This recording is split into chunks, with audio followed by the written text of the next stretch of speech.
اپنے معزز مہمان فضیلت الشیخ امام العصر حضرت علامہ غلام مصطفیٰ ظہیر امن پوری حافظہ اللہ تعالی سے کو کہ وہ اپنے مخصوص انداز میں ہماری اصلاح فرمائیں اور جو سوالات ایک بیٹے نے اٹھائے ہیں حافظ قرآن نے دین کے بارے میں، کیا دین کا علم حاصل کرنے والے واقعتاً ایسے ہیں، اور دین کے علم کی اہمیت، حقیقت اور فضیلت کیا ہے، میں شیخ سے گزارش کروں گا کہ ہمارے سینوں کو قرآن و سنت کے نور سے منور فرمائیں اور ہمیں قرآن و سنت کے نور سے منور فرماتے ہوئے ہماری اصلاح فرمائیں۔ جزاکم اللہ خیر، بارکم اللہ فیکم۔ برادرم میرے متعلق جو کہہ رہے تھے وہ شاید مناسب نہیں تھا۔ میں غلام مصطفیٰ ظہیر ہوں، امن پوری، اور کچھ بھی نہیں ہوں جو فرما رہے تھے۔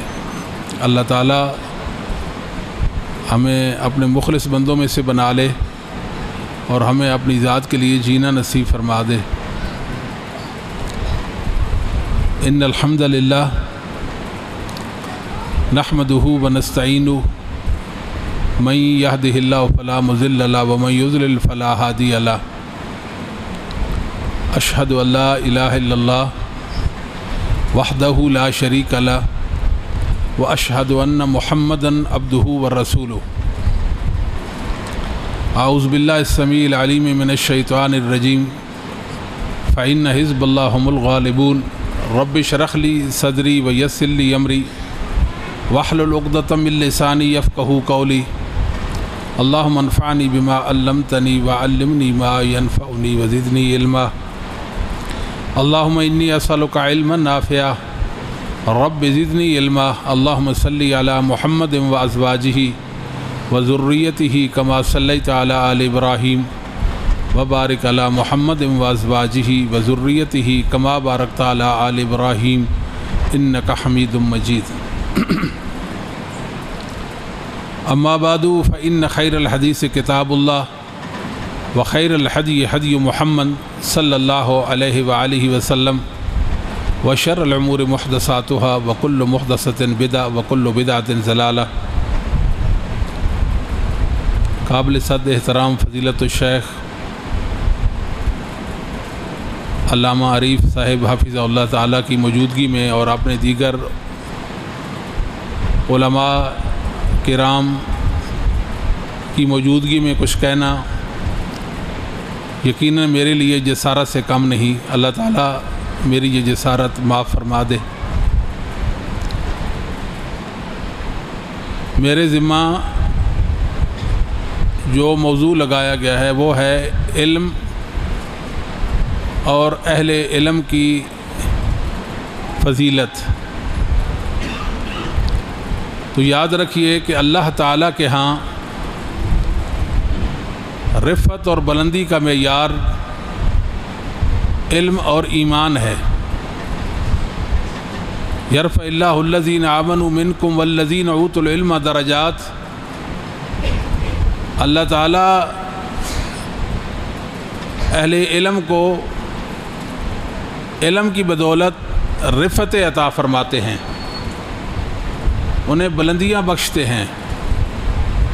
ان اہل علم میں کوئی خاص لوگ ہیں جنہیں لوگ علماء کہتے ہیں، اہل علم کہتے ہیں۔ اللہ تعالیٰ ان کو درجات سے نوازتے ہیں۔ تو جو علماء ہیں وہ ہماری بقا ہیں۔ علماء کے بغیر ہم نہیں جی سکتے۔ علماء ہم پر اللہ کا بہت بڑا فضل ہے۔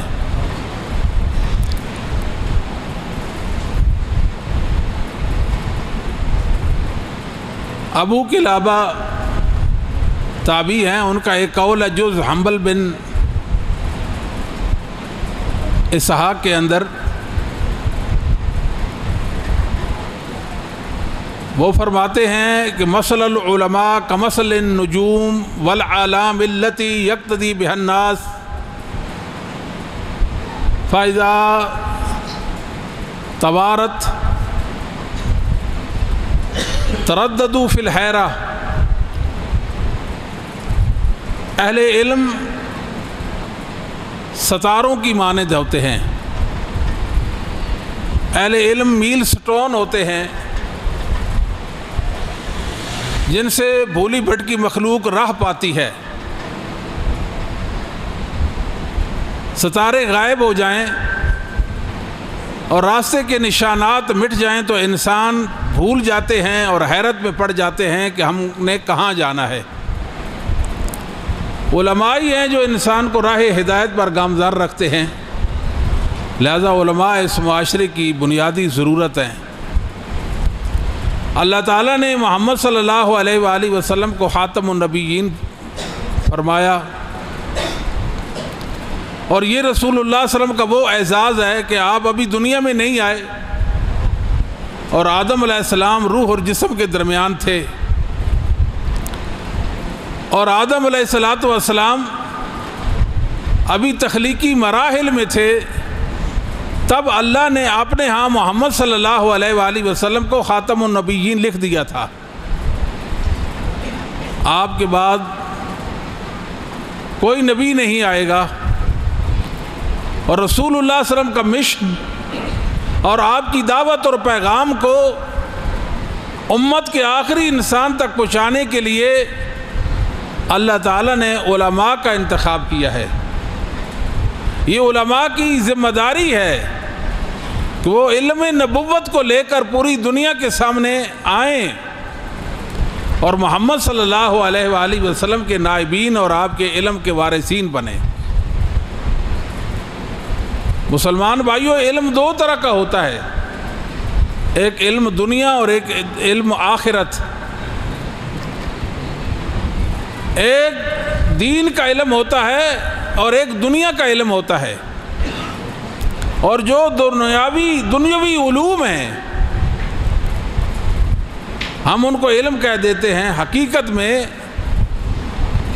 وہ فنون ہیں، اور حقیقی علم علم نبوت ہے۔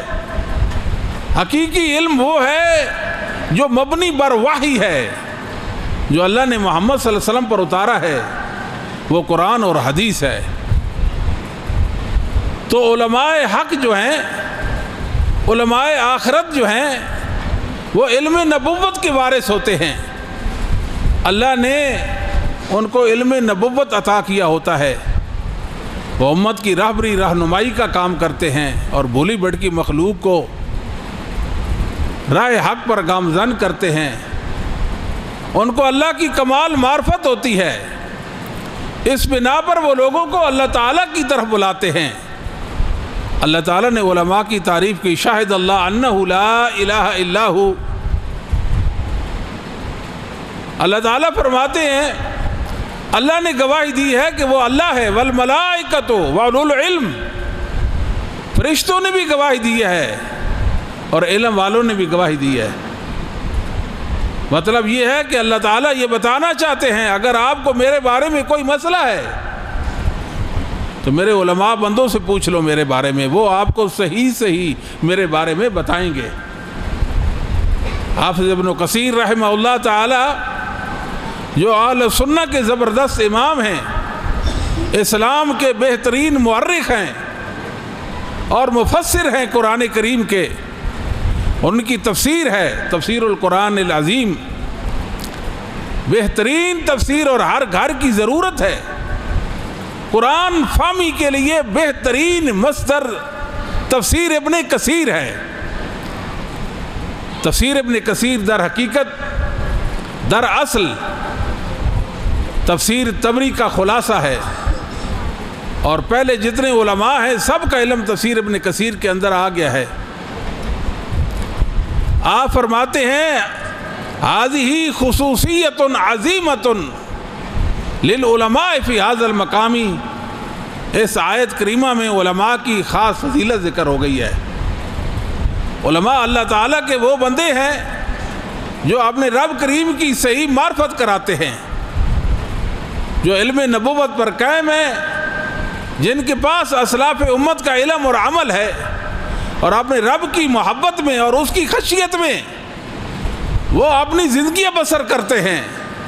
اللہ نے ان کے سینوں کو کھول دیا ہے، علم نبوت کے نور سے، قرآن و سنت کی روشنی اور نور سے اللہ نے ان کے دلوں کو بھر دیا ہے، اور وہ خیر پہ ہوتے ہیں، اور دنیا کو اور انسانوں کو وہ خیر پہ لاتے ہیں۔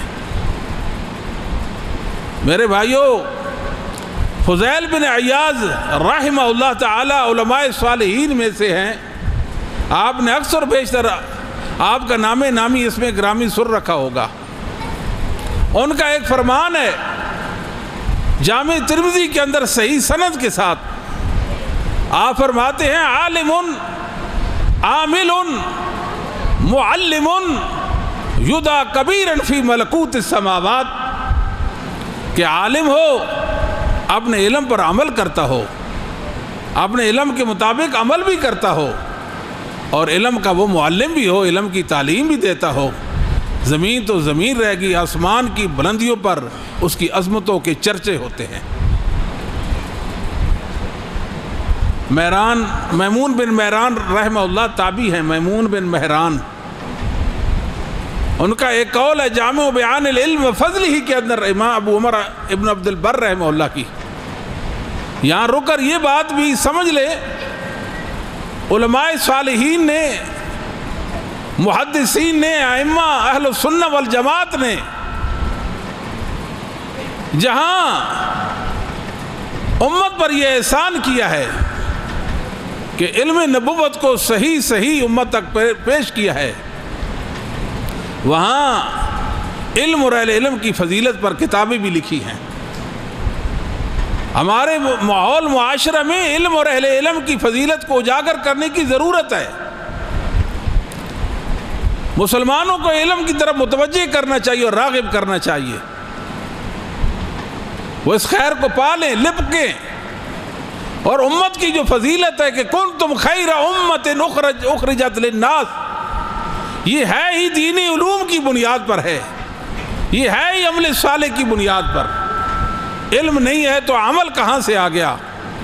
یہ امت کی فضیلت یہ علم کی بنیاد پر ہے کہ علم نبوت کو لے کر یہ دنیا کے کونوں کونے میں یہ حق کی آواز کو پہنچائیں گے، حق کو بلند کریں گے۔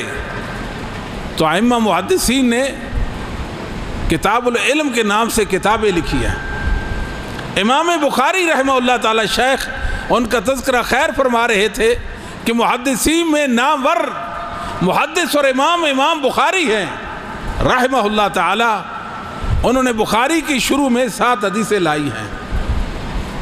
پہلی حدیث انما الاعمال بالنیات لائے ہیں، یہ بطور مقدمہ ان حدیثوں کو ذکر کیا ہے، بتانا یہ چاہتے ہیں کہ نبیوں کی نبوتوں کی بنیاد وہ اخلاص ہے۔ یہ 7 حدیثیں لا کر بتایا کہ دین محمد سارے کا سارا دین وہ ہے، یہ منزل من اللہ دین ہے، اللہ نے اسے آسمانوں سے اتارا ہے اور محمد صلی اللہ علیہ وسلم کے سینے پر اتارا ہے۔ یہ حدیث وہ وحی ہے جو اللہ نے نوح پر بھی کی تھی، وہی آج اللہ نے محمد صلی اللہ علیہ وسلم پر کر دی ہے۔ اس کے بعد کتاب الایمان لائے ہیں، اور کتاب الایمان کے بعد امام بخاری رحمہ اللہ تعالی کتاب العلم لائے ہیں۔ بتانا چاہتے ہیں کہ ایمان 2 طرح کا ہوتا ہے، علم اور عمل۔ علم اور عمل یہ ایمان ہے، ایمان علم اور عمل کا نام ہے۔ پھر امام بخاری رحمۃ اللہ علیہ نے کتاب العلم کے اندر باب فضل العلم، شروع میں کتاب العلم کے شروع میں باب فضل علم لایا، اور چند حدیث ذکر کرنے کے بعد پھر سے یہ باب قائم کر دیا۔ ایک جگہ علم کی فضیلت اور دوسری طرف فضل سے مراد علم کی زیادت مراد ہے۔ امام بخاری نے امت پر احسان کیا، کتاب العلم لکھی۔ لگتا جیسے ہے امام بخاری رحمہ اللہ نباز ہیں اور ماہر علم ہیں، بہترین پروفیسر ہیں۔ اسی طرح دیگر ائمہ نے بھی کتاب العلم لکھی ہے، جن میں سلیمان بن حرب ہیں، ان کی کتاب بھی کتاب العلم موجود ہے دنیا میں۔ ابن عبد البر رحمہ اللہ نے جامع بیان العلم فضل ہی لکھی ہے، اور ایسی ہی خطیب بغدادی رحمۃ اللہ علیہ جو 463 ہجری میں فوت ہوتے ہیں، علوم حدیث میں شاید ہی کوئی مسئلہ ہو جس پر آپ نے قلم نہ اٹھایا ہو۔ ایک ایک مسئلہ پر علم حدیث کے حوالے سے کتاب لکھ دی ہے خطیب رحمہ اللہ تعالیٰ نے۔ ساتھ ساتھ علم کی فضیلت پر خطیب بغدادی نے 6 کتابیں لکھی ہیں، 6 کتابیں لکھی ہیں۔ اس امت کی اصلاح علم ہے، اس کو بتایا جائے کہ علم نبوت، قرآن و حدیث کا جو علم ہے، پاکیزہ علم، اس کی کیا اہمیت ہے۔ تو میمون بن مہران ایک عالم کی فضیلت میں فرماتے ہیں، مثل العالمی فی البلد کمثل عین عذبۃ فی البلد۔ ایک عالم ایک بستی کے اندر، ایک شہر کے اندر، اس کی مثال میٹھے پانی کی چشمے کی مثال ہوتی ہے۔ جس طرح پیاسے اس چشمے پر وارد ہوتے ہیں، اپنی تشنگی بجھاتے ہیں، اپنی پیاس بجھاتے ہیں، علمی اور دینی حوالے سے لوگوں کی پیاس اہل علم بجھاتے ہیں، علم والے بجھاتے ہیں۔ اور علم والے اگر مخلص بن جائیں، اپنے رب کے لیے جینا شروع کر دیں اور اپنے علم پر عمل شروع کر دیں تو ان جیسا کوئی نہیں ہے۔ وہ پھر ممتاز حیثیت کے ہو جاتے ہیں، علم کی بنیاد پر، عمل کی بنیاد پر اور اخلاص کی بنیاد پر۔ اور بات یاد رکھیے کہ جو علم ہے وہ انسانوں کو انسانوں سے ممتاز کر دیتا ہے۔ جو عالم ہے اس کو عام حیثیت کا انسان مت سمجھیے۔ جس کے پاس قرآن و حدیث کا علم ہوتا ہے، جو عالم ہوتا ہے، وہ غیر معمولی حیثیت کا ہوتا ہے۔ مت اپنا مقابلہ، اپنا تقابل ان کے ساتھ کریں۔ آپ ان جیسے نہیں بن سکتے، ان جیسے علماء جیسے نہیں بن سکتے۔ آپ علماء کے خدمتگار بنیں، خدمتگار بنیں، ان کا ادب اور احترام کرنے والے بن جائیں، ان کی عقیدت میں وقت گزاریں۔ رک کر ایک اور بات کرتا ہوں، جملہ معترضہ کے طور پر۔ یہ میری زندگی کا ایک کہہ سکتے ہیں کہ ایک حقیقت اللہ نے مجھ پہ چھوڑی ہے۔ کتنے لوگ ایسے ہیں جو علماء کے بارے میں ناروا سلوک کرتے، علماء سے، علماء کے بارے میں بری رائے رکھتے ہیں، بری رائے رکھتے ہیں۔ ان کو کبھی بھی ہدایت نصیب نہیں ہو سکتی، ان کا کبھی بھی خاتمہ بالخیر بالایمان نہیں ہو سکتا۔ ایک تیسری سزا ان کو ملتی ہے کہ ان کی اولادیں ضائع ہو جاتی ہے۔ دنیا میں مجھے اس انسان کا نام بتا دے، اس انسان کا نام بتائیں جو علماء کا گستاخ ہو، ان کی توہین اور اہانت کرنے والا ہو، ان کی تحقیر کرنے والا ہو، ان کے بارے میں زبان درازی کرنے والا ہو، اور اس کی علماء نے، اس کی اولاد نے فیض پا لیا ہو، علم نبوت سے وہ بہرمند ہو گئے ہوں۔ اس کی مجھے مثال بتا دے۔ سزا ملتی ہے، یہ جرم ہے۔ اس جرم کی سزا یہ ہے کہ انسان کی نسل تباہ ہو جاتی ہے۔ جس کی نسل تباہ ہو گئی اس کی اصل برباد ہو گئی۔ اس لیے عبداللہ بن عون بیان کرتے ہیں کہ ہمارے دور میں ایک بات مشہور تھی، وہ خیر کا دور تھا، وہاں علم نبوت کی چھاپ تھی۔ اس دور پر لوگ خیر پر تھے۔ کیوں؟ وہ صحابہ کے دور کا قریب زمانہ، وہ ان کا دور قریب تھا، جس کو خیر القرون کہتے ہیں، بہترین زمانہ۔ وہ بہترین زمانہ کیسے بن گیا جس کو خیر القرون کہا؟ خیر القرنی، بہترین زمانہ میرا زمانہ ہے، کیسے نبی پاک نے فرما دیا؟ اس لیے فرمایا کہ وہ زمانہ جس میں علم نبوت فائق، علم نبوت فائق بلندیوں پر تھا، علم دین کا غلبہ تھا، ہر فتنہ جو سر اٹھاتا ائمہ دین محدثین اس کی سرکوبی کر دیتے تھے۔ علم نبوت کی ہر طرف چھاپ تھی۔ تو عون بن عبداللہ بیان کرتے ہیں عمر بن عبدالعزیز خلیفہ راشد رحمہ اللہ تعالیٰ کو کیا فرماتے ہیں؟ انہیں بیان کرتے ہیں کہ یہ بات ہمارے ہاں معروف ہے.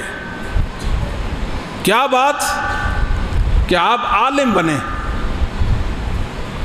علم دین حاصل کریں، علم کی جستجو میں لگ جائیں، عالم بن جائیں. اگر آپ عالم نہیں بن سکتے پھر متعلم بنیں، علم حاصل کرنے والے بنیں. عالم علم والا، متعلم علم حاصل کرنے والا، علم پانے والا، علم کی راہ پہ چلنے والا. عالم بنے، عالم نہیں بن سکتے متعلم بنے. متعلم بھی نہیں بن سکتے پھر عالم اور متعلم دونوں سے محبت کرنے والے بن جائیں.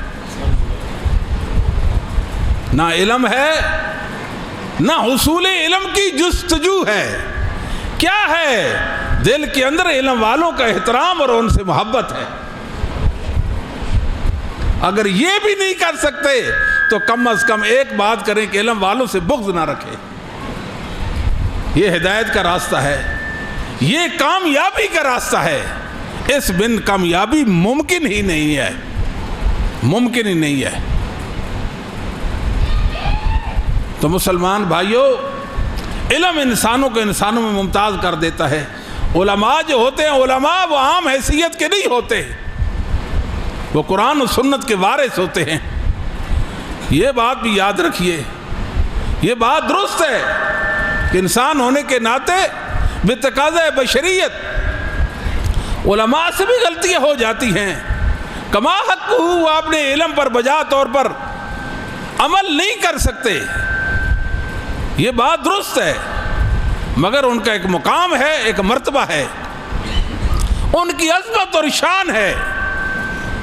وہ کیا ہے کہ یاد رکھیے اتنا بلند مرتبہ علم والوں کا، اللہ اکبر، اتنا مرتبہ علم والوں کا کیوں نہ مرتبہ ہو. وہ تو نبیوں کے وارث بن جاتے ہیں، وہ اللہ کی ہدایت کے پیغامبر بن جاتے ہیں، وہ انسانوں کی صلاح فلاح کا کام کرتے ہیں، وہ انسانوں کے متعلق مخلوق خدا کے حوالے سے حد درجہ ان کی خیر خواہی چاہنے والے ہوتے ہیں.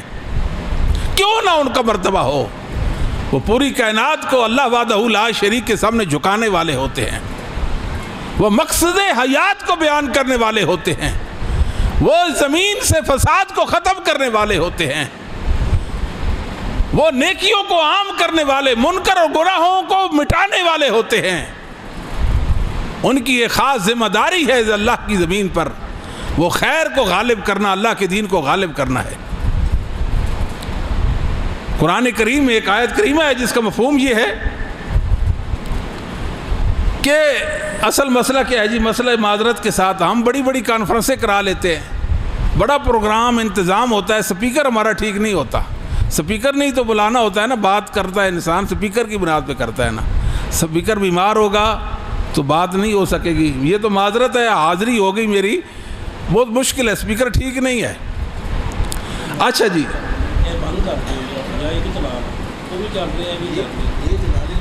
جی ٹھیک ہے، ایسا کر لیتے ہیں.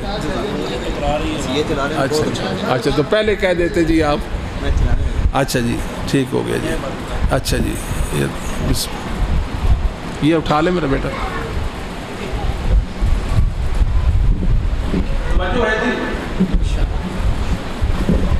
آیت کریمہ ہے کہ اگر کوئی آدمی کتے کو سدھار لے،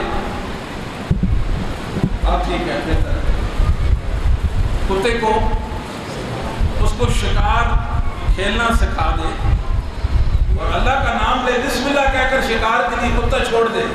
توجہ، وہ کتا جو شکار کھیل کے لائے گا وہ حلال ہے. توجہ نہیں سن رہے میرے بھائی، پوری کو ختم کر دینا. ویڈیو نہ بھی ہو، حضرت کو بیان 2 منٹ کرن دو واسطہ جے. ویڈیو نہ فرض ہے نہ سنت ہے میرے بھائی، اس کو ختم کر دیں بیٹا، اس کو ختم کرو، اس کو لائٹ کو ختم کر دو. ویڈیو رہنے دیں میرے بھائی، مہربانی کریں. تو بات خیر کی کہہ دیں. اچھا ہے، اچھا ہے. بات کیا کر دیں میرے بیٹا؟ نہیں. ہاں جی، کتے کو انسان سکھاتا ہے، سدھارتا ہے اور شکار کے لیے چھوڑتا ہے. بسم اللہ واللہ اکبر. وہ کتا شکار کھیل جو لاتا ہے وہ حلال ہے. کہیں سبحان اللہ. سبحان اللہ. صحیح بادشاہ آپ بھی سبحان اللہ. باقی خوش قوم ہے جی سچی بات. یہ میں سندھ میں گیا, لگتا ایسے ہے کہ جیسے میں گوبھی کو خطاب کروں, پھول نہیں ہوتے کتے کے سامنے, ایسے انسان بیٹھے ہیں, کوئی درخت نہیں ہوتا زمین پہ لگا ہوا پودا, ایسے جمے ہوئے ہیں جی. میں حیران تھا, بس مجھے سن کے رہے ہیں کہ نہیں سن رہے ہیں. اچھا جی, اللہ تعالیٰ سب کو خیر دے. اگر اس کے ساتھ ایک دوسرا کتا مل جائے پھر وہ شکار حلال. کوئی آپ کو کیسے معلوم ہے کہ میرے کتے شکاری کتے نے شکار کھیلا ہے یا دوسرے کتے نے شکار کھیلا ہے؟ سمجھ نہیں آئی. آپ نے کتا شکار کے لیے ہی چھوڑا, وہ شکار لایا, اس کے ساتھ ایک دوسرا کتا بھی مل گیا کہیں شکار کھیلتے کھیلتے, وہ شکار حلال کیوں؟ کوئی ہو سکتا ہے کہ اس کتے نے شکار کھیلا ہو جس کو آپ نے نہیں چھوڑا, وہ شکاری کتا نہیں. شکاری کتا شکار کرے تو حلال ہے, جو شکاری نہیں وہ حلال نہیں. کیوں؟ اس کو سکھایا گیا ہے, اس کو سکھایا گیا. جس کو سکھایا گیا اس کا شکار حلال ہے, اور جس کو نہیں سکھایا تو اس کا شکار حرام ہے. بات سمجھ آ گئی؟ تو علامہ قرطبی ہیں, ابو عبداللہ القرطبی رحمہ اللہ, ان کی تفسیر ہے تفسیر قرطبی, اس کے اندر وہ لکھتے ہیں فی هذه الآیة دلیل علی ان العالم له من الفضیلہ ما لیس للجاہل, لأن القلب اذا علم يكون له فضیلہ ما لیس يكون له فضیلہ على سائر الکلاب. فالإنسان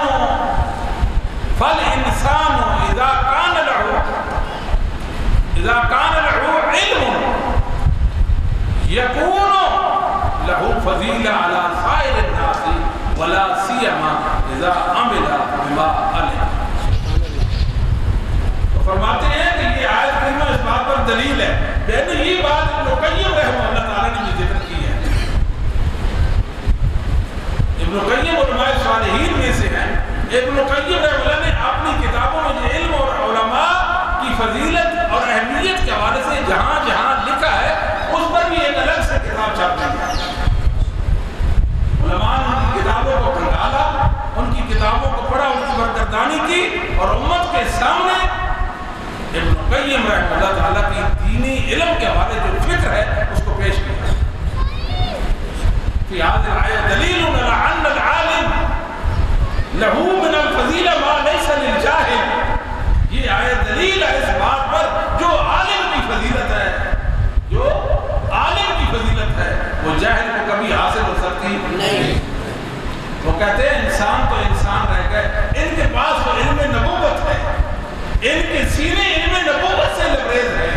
وہ ایک کتا تھا جس کو سکھایا گیا اور جس کو سدھارا گیا, وہ شکار کرے دوسروں کتوں سے فائق ہو جاتا ہے. یہ تو علم نبوت پانے والا انسان ہے, یہ کیوں نہیں فائق ہو جائے گا, خاص کر اس وقت جب یہ اپنے علم پر عمل بھی کرے. اپنے علم پر عمل بھی کرے, کتنی بڑی فضیلت ہے. تو علم اور اہل علم کے قدردان بن جائیے, علم اور اہل علم کے قدردان بنے. اللہ تعالیٰ آپ کی قدر کرے گا, آپ خوش نصیب بن جائیں گے. کتنے عام مسلمانوں کو میں نے دیکھا, ان کے بڑے بڑے جنازے ہوتے ہیں, لگتا ہے کسی بادشاہ کا جنازہ ہے, لگتا ہے کسی بڑے عالم کا جنازہ ہے, وہ عام مسلمان ہوتے ہیں. جب ہم ایک وجہ معلوم کرتے ہیں کہ ان کا جنازہ اتنا پیارا بڑا جنازہ کیسے بن گیا, وجہ یہ معلوم ہوتی ہے کہ علماء سے محبت کرنے والا تھا. صرف مسجد میں آ کر نماز پڑھ کے چلے جانا یہ ناکافی ہے, علم والوں سے محبت بھی ضروری ہے. اس کو اپنے دین اور ایمان کا حصہ بنا لیں, علماء کے قدردان بن جائیں. میرے بھائیوں, ہم عام مسلمان اگر علم والوں کی قدر نہیں کریں گے تو اپنا نقصان کر دیں گے. بخاری مسلم اس سے پہلے کہ میں عرض کروں کہ انسان گناہ کرتے ہیں اور توبہ کرتے ہیں، پھر سے وہ گناہ ہو جاتا ہے، توبہ پہ قائم نہیں رہتے۔ توبہ پر قائم رہنے کے لیے نسخہ یہ ہے کہ اہل علم سے محبت کریں۔ علم والے آپ کو گناہ سے دور کر دیں گے، آپ اللہ کی معرفت اور محبت کے ساتھ، اللہ کی خشیت کے ساتھ آپ کی صحیح رہنمائی کریں گے۔ بخاری مسلم کی حدیث ہے کہ پہلی امتوں میں ایک شخص تھا، بنی اسرائیل کا واقعہ ہے، اس نے 99 قتل کیے تھے، ایک کم 100۔ کسی سے پوچھا کہ میری بھی کوئی بچت ہے، میری بھی توبہ ہے، بتایا گیا کہ آپ کی توبہ نہیں، اس نے اس کا بھی کام تمام کر دیا۔ اور میری توبہ جو نہیں ہے، آؤ میں آپ کا بھی کام تمام کر دوں، 100 قتل پورا کر دوں۔ کسی نے اس کو بتایا آپ کی توبہ ہے، اس نے سچے دل سے توبہ کر۔ آپ دیکھیں اس انسان کے بارے، اس نے 100 انسانوں کا خون پیا تھا، درندہ سخت انسان تھا، توبہ کر لی اس نے، اور اسے کہا کہ آپ فلاں بستی میں چلے جائیں، آپ نے اس علاقے کو چھوڑے، اس بستی سے کوچ کریں، فلاں بستی میں جائیں۔ ابھی راستے میں ہے، اس بستی کا رخ کیا، عازم ہے اس بستی کا، راستے میں اس کی موت کا وقت آ گیا، اور جو نیک روحیں قبض کرنے والے فرشتے وہ بھی آ گئے، اور جو بد روحیں قبض کرتے ہیں وہ فرشتے بھی آ گئے۔ فرشتوں پہ جھگڑا ہو گیا، ہم اس کی روح قبض کریں گے، یہ توبہ کی نیت سے آیا تھا، اس نے اپنے رب کریم سے معافی مانگ لی تھی، ہم اس کی روح قبض کریں گے۔ یہ 100 انسانوں کا قاتل تھا۔ یہ جھگڑا ہے، اللہ تعالیٰ نے جھگڑے کو ختم کیا۔ کیسے ختم کیا؟ اللہ تعالیٰ فرماتے ہیں کہ جہاں سے یہ کھڑا ہے، اس جگہ سے لے کر اس بستی تک یہ فاصلہ ماپا جائے، اگر یہ فاصلہ کم نکلتا ہے تو وہ فرشتے منہ قبض کریں گے جو نیک روح قبض کرتے ہیں، اگر زیادہ نکلتا ہے تو اسے کھا دیں گے۔ اللہ نے زمین کو حکم دیا سکڑ جا، بات نہیں سمجھ آئے گا بھائی، آپ کوئی وہ پنجابی کے مزاج رکھتے ہیں نا، وہ ہمارے پاس ذائقہ نہیں ہے، ٹیسٹ، یہ نصیحت ہے اپنے آپ اور آپ بھائیوں کو۔ اللہ نے زمین کو حکم دیا سکڑ جا، زمین سکڑ گئی، فاصلہ ماپا نکلا، کم نکلا، نیک روحیں قبض کرنے والے فرشتے اس کی روح اللہ کے پاس گئے۔ سبحان اللہ۔ یہ بات تو سمجھ آتی ہے، لیکن مسئلہ ہے اصل بستی کا۔ یہ کیا مسئلہ ہے؟ بھئی اس بستی سے ادھر گیا اور زمین کو حکم ہوا کہ سکڑ جا، فاصلہ ماپا گیا، فاصلہ کم نکلا، معاملہ بستی کا کیا ہے؟ علم والوں نے لکھا ہے وہ علم والوں کی بستی تھی، وہ علماء کی بستی تھی، وہ اہل القرآن اہل الحدیث کی بستی تھی، یا اہل حق کی بستی تھی۔ اس وقت وہ بنی اسرائیل کا واقعہ ہے نا، مطلب اہل حق کی بستی تھی وہ۔ مطلب یہ ہے کہ انسان گناہ کرے، علماء اس میں اللہ کا ڈر اور اللہ کی محبت اور تعظیم اور اس کی خشیت کی بنا پہ اس کو توبہ میں قائم رکھتے ہیں۔ میں تو یہاں تک بھی کہتا ہوں، اگر کوئی انسان یہ چاہتا ہے کہ میرا خاتمہ بالخیر ہو، وہ علماء کی ڈیوٹیاں اٹھایا کرے۔ ہم کہیں کیا مسئلہ، کہاں خاتمہ بالخیر اور کہاں علماء کا ادب اور احترام اور ان سے عقیدت اور محبت اور ان کی تعظیم، کیا تعلق ہے اس کے ساتھ؟ تعلق یہ ہے کہ علامہ ابوالعباس قرطبی رحمۃ اللہ علیہ جو المفہم والے ہیں، صحیح مسلم کی شرح لکھی المفہم لما اشکل، یہ ایک مفہم شرح لکھی ہے صحیح مسلم کی، یہ 656 میں فوت ہوتے ہیں۔ ان کے بھائی ابو جعفر قرطبی کا واقعہ ہے جو تذکرہ کے اندر ابو عبداللہ القرطبی رحمۃ اللہ علیہ نے اپنے استاد ابوالعباس القرطبی کے بھائی ابو جعفر قرطبی کا یہ واقعہ ذکر کیا ہے، اور اس کی سند بھی صحیح ہے۔ واقعہ کیا ہے؟ وہ واقعہ یہ ہے کہ ابو جعفر قرطبی دنیا سے جا رہے ہیں، نزع کا وقت ہے، نزع کا وقت ہے، ان کے گھر والے جمع ہیں کہ دنیا سے جا رہے ہیں، جیسے ہمارا کوئی عزیز ہماری آنکھوں کے سامنے سفر آخرت پر ہو تو کیا ہم دکھی نہیں ہوں گے؟ جیسے کلمہ لا الہ الا اللہ کی تلقین کرتے، حدیث ہے نا لقنوا موتاکم لا الہ الا اللہ، آپ نے قریب الموت لوگوں کو کلمہ لا الہ الا اللہ کی تلقین کیا۔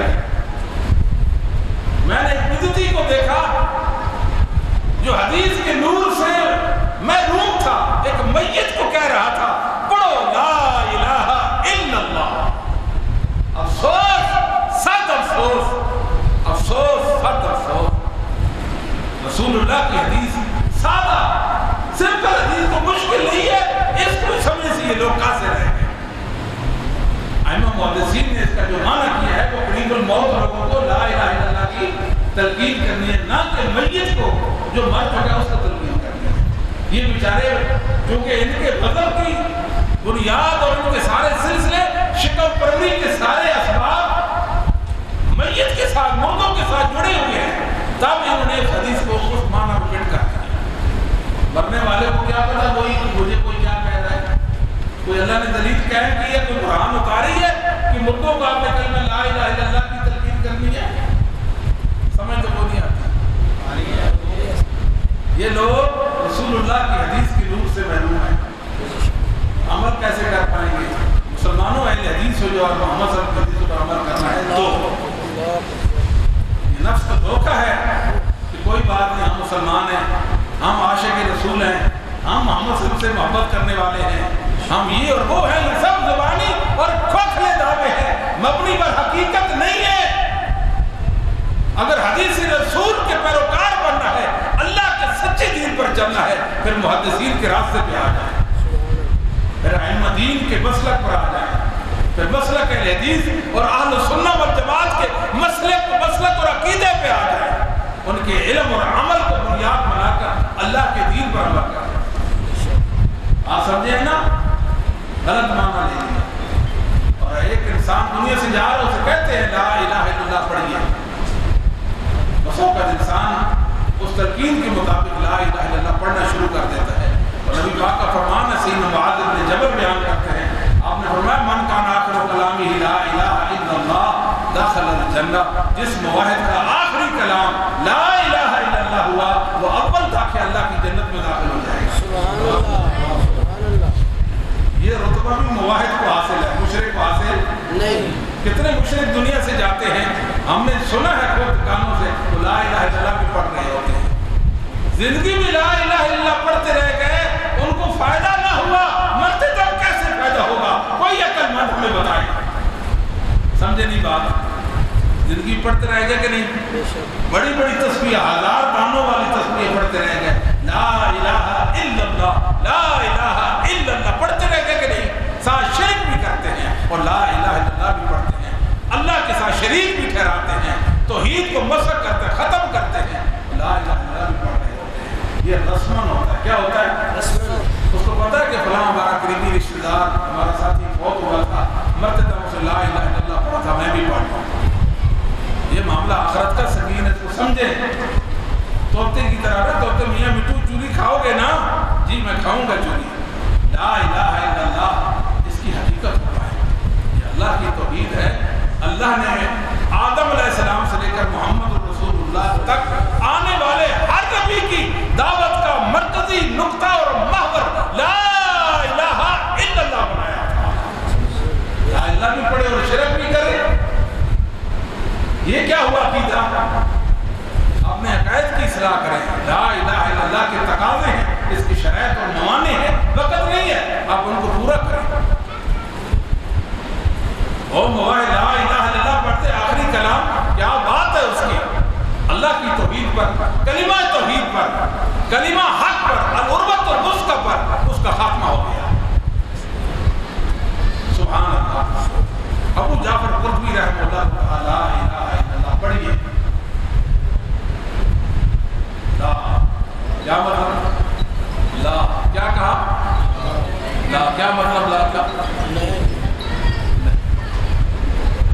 کہتے ہیں تو اس کی دنیا سے جانے کی پریشانی اور تکلیف مصیبت ہمارے تو کون سے زمین نکل گئے، یہ کلمہ لا الہ پڑھنے سے انکاری ہوئی،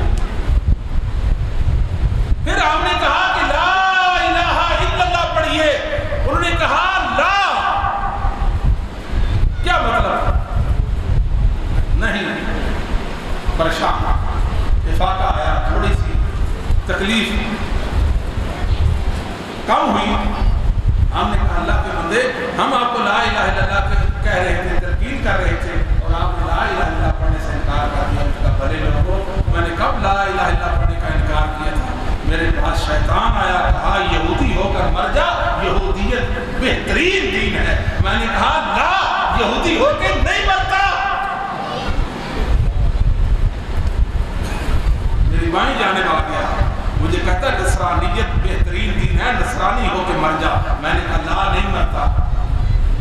بتانا مقصود یہ کٹھن وقت ہوتا ہے انسان پر، موت کے جو لمحات ہیں، سکرات الموت، اس وقت اللہ کی مدد شامل حال نہ ہو، انسان کی 80 سال کی عبادت ضائع ہو سکتی ہے. اس وقت ایک چیز کام آئے گی. پوچھے وہ کیا چیز کام آئے گی؟ وہ علماء کی محبت کام آئے گی، وہ علم والوں کی محبت کام آئے گی. میں یقین سے کہہ سکتا ہوں، میرا ایمان ہے، یہ عزم ہے میرا اس حوالے سے پختہ. جو علماء کا قدردان ہے اس کا خاطر بالخیر ہو جاتا ہے. آخری وقت اس پر شیطان کا حملہ ناکام ہوتا ہے، علماء کی محبت کی بنیاد پر ہوتا ہے، علماء کی عقیدت کی بنیاد پر، علم والوں کی قدر کی بنیاد پر ہوتا ہے. لہذا کبھی سوچنا بھی نہ، شیطان آپ پر حملے کرے گا، شیطان آپ کو دھوکے میں دے گا، کہے گا دیکھو یہ ملا، اس کا کیا کردار ہے، یہ قوم کا مال کھاتا ہے، یہ چندے کھاتا ہے. ملا آپ کے دل دماغ کو خراب کرتا ہے. یہ ملا، یہ حق ہو نہیں ہو سکتا، میں ہوں حق ہو، یہ نہیں ہو سکتا. گمراہ دنیا میں کہتے ہیں کہ نہیں کہتے؟ دنیا میں ایک بھی گمراہ ایسا نہیں جو علماء کا دشمن نہ ہو. اگر ہے تو مجھے اس کا نام بتا دے. علماء بیٹھے ہیں، پوری ذمہ داری سے یہ بات کہہ رہا ہوں، پوری ذمہ داری کے ساتھ، کہ دنیا میں کوئی ایک گمراہ بھی ایسا نہیں، وہ اس کی گمراہی پلٹ بھی نہیں سکتی جب تک وہ علماء کا دشمن اور مخالف نہ ہو. اور کوئی راستہ نہیں اس کے پاس. دنیا میں بہت سے ہم نے لوگ دیکھے ہیں، آہستہ آہستہ آہستہ آہستہ بڑے شریف، ملائم، نرم، اچھے انداز میں دعوت پیش کرتے کرتے کرتے اینڈ میں علماء کی گستاخی کر لیتے ہیں. سمجھتے ہیں کہ جب تک علماء زندہ ہے ہماری گمراہی نہیں پلٹ سکتی. یہ بات ٹھیک ہے یا نہیں؟ بے شک، بے شک. میں نہیں جانتا دنیا میں ایک گمراہ اور برے اور ظالم شخص کو جو علماء کا دشمن ہو. برے لوگ آپ کو کہیں گے کہ فرقہ واریت پھیلا رہے ہیں. یہ دنیا میں جتنا فساد ہے یہ ملا بلانے کی وجہ سے ہے. اس کا برا کردار دیکھو، یہ چلتا کیسا ہے، یہ بیٹھتے کیسے ہے، یہ کھاتا کیسے ہے، یہ پیتا کیسے ہے. اس کی گفتار دیکھو، اس کی چال دیکھو، یہ کرتا کیا ہے. انگلیاں اٹھائی گئی، انگلیاں گفت نمائی کریں گے، عرضہ سرائی کریں گے، علماء کے خلاف ہر وقت باتیں باتیں. یہ علماء حق کے راستے میں رکاوٹ ہے، ان کو ہٹانا چاہیے. لوگ دعوے کر رہے دنیا میں علماء کے بارے میں ایک سازش ہو رہی ہے. کیا سمجھتے ہیں؟ کبھی بھی علماء کا گستاخ نہیں بننا. علامہ شیخی زادہ ایک حنفی عالم گزرے ہیں، مجموع العنہر کی کتاب ہے. یہ 1078 ہجری میں فوت ہوتے ہیں. توجہ ہے آپ کی؟ الاستخفاف بالاشراف والعلماء کفر.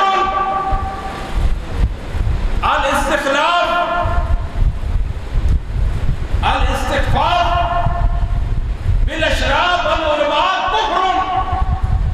کچھ معاشرے کے افراد ہوتے ہیں، معزز دیندار بزرگ ہوتے ہیں، اشراف ہوتے ہیں، لوگ کسی بھی طبقہ میں انسانوں میں ان کی توہین کرنا، ان کو رگیدنا، ان کو برا بھلا کہنا.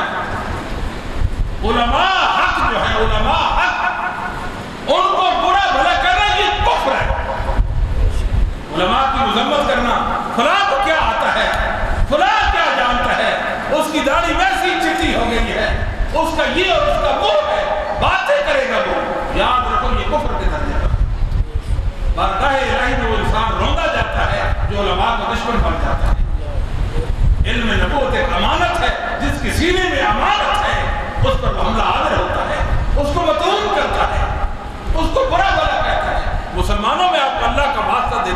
کبھی علماء حق کے بارے میں منفی رائے نہیں رکھتے.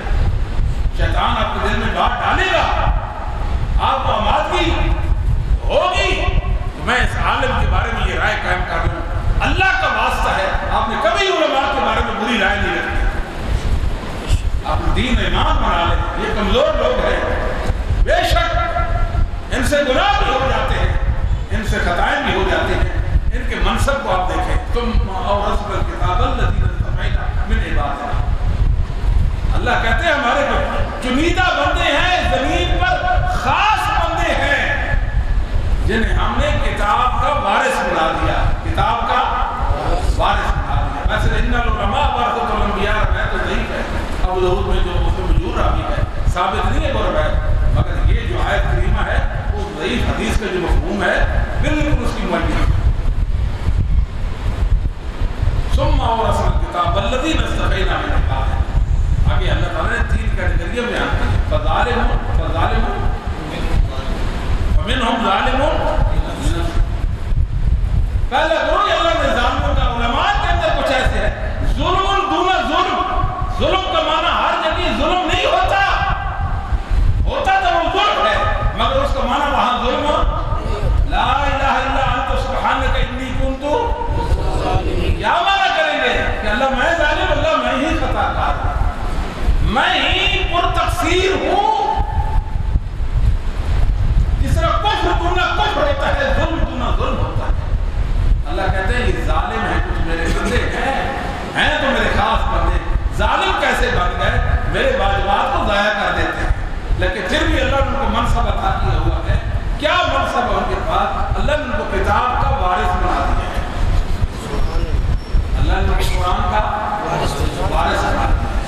دوسرے بندے ہیں مختصر، جو بہتر طریقے سے اللہ کے احکامات کو اپناتے ہیں، واجبات کو تارک نہیں ہوتے.